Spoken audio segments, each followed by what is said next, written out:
حاولنا ندخلها جوه في الحيطه شويه، طبعا هي لسه هتلبش من بره، عاملين لها بسلك عشان نحميها وهنلبشها من بره ومن جوه. حاولنا ندخلها جوه شويه عشان تصغر معايا الاريا، المساحه اللي هنا لما اجي ادخل للشاور.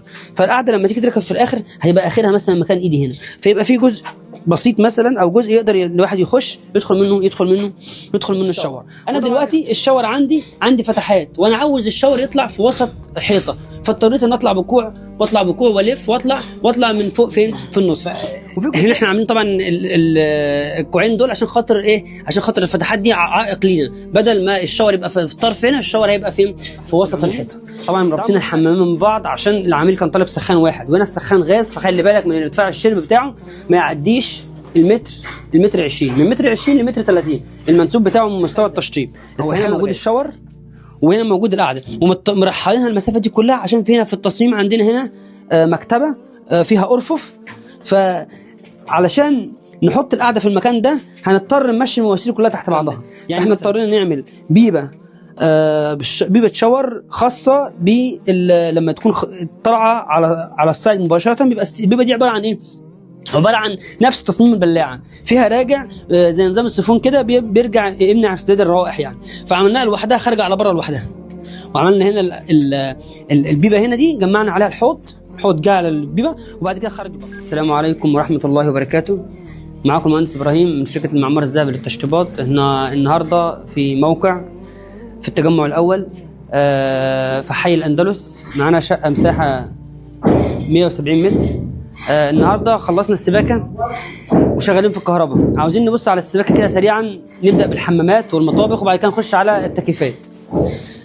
عاوزين بس نتكلم في كذا نقطه كده مهمه في هنا. يعني هنا الحمام الصغير ده، لو دخلت معايا الحمام ده، احنا عامه في الشغل بتاعنا لازم نبقى متخيلين الحمام قبل ما نشطبه.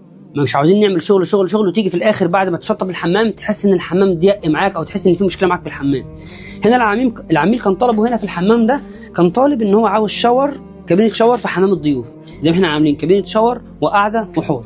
فكان افضل تصميم او افضل وضع ان نخلي كابينه الشاور في الاخر زي ما انتم شايفين، واحنا هنا طبعا دي كلها هتتفرغ، دي كلها فتحات عاملينها خوارنقات، والقعده جنب كابينه الشاور وبعد كده الحوض في الوش الباقي.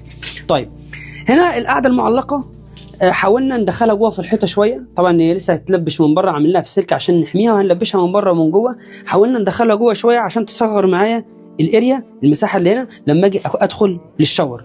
فالقعده لما تيجي تركب في الاخر هيبقى اخرها مثلا مكان ايدي هنا، فيبقى في جزء بسيط مثلا او جزء يقدر الواحد يخش يدخل منه الشاور. وطبعا اختيار البيبه في مكان بين القعده والشاور يفضل يعني تبقى متداريه، بدل ما يتحط مثلا جنب الحوض والقعده هنا، فيبقى شكلها اللي داخل الحمام باينه معانا.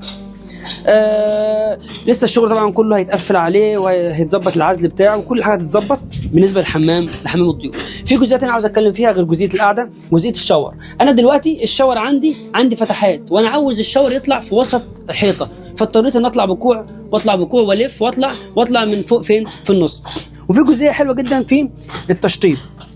بعض الناس بيجي يقاس الشاور في اي جزء، ما بيعملش الجزء اللي احنا عاملينه دوت. هو الجزء اللي احنا عاملينه دوت شبيه بالدفن، هو مش دفن بس هو شبيه بالدفن، ان انت بعد كده ما يبقاش تجيب طاسه شاور او طاسه شاور كبيره تركب بعد كده بتبوظ بعد كده بالاستخدام. احنا هنا عاملين كوع بسن فوق، ده هيركب منه على طول ماسوره فيها الشاور، فيها الطاسه بتاعه الشاور على طول، وهنا الخلاط بتاعنا متركب في الجزئيه دي. فهنا احنا عاملين طبعا الكوعين دول عشان خاطر ايه؟ عشان خاطر الفتحات دي عائق لينا، بدل ما الشاور يبقى في الطرف هنا، الشاور هيبقى فين؟ في وسط الحيطه. تعالوا نبص كده الحمام الثاني.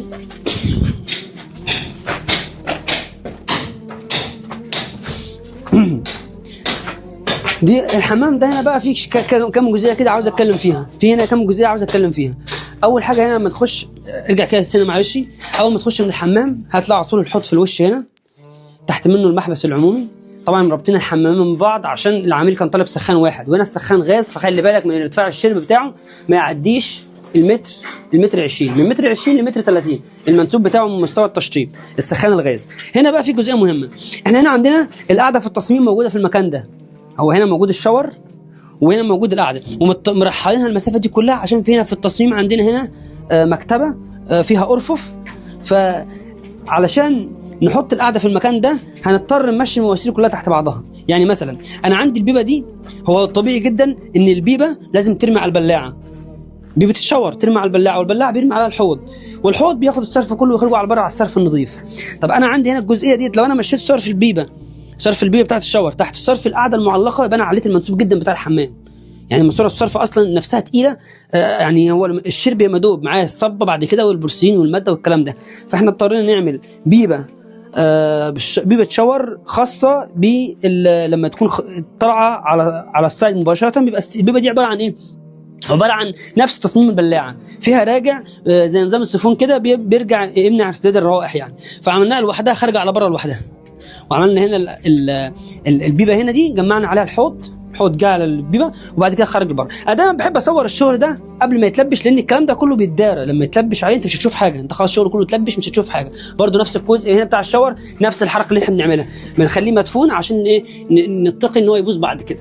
وطبعا ايه الثلاثه بتوع البارد والسخن، والقعده طبعا القعده المعلقه التغذيه بتاعتها والمحبس بتاعها. هنا الشاور بتاعها بتاع الشاور بتاع الايد.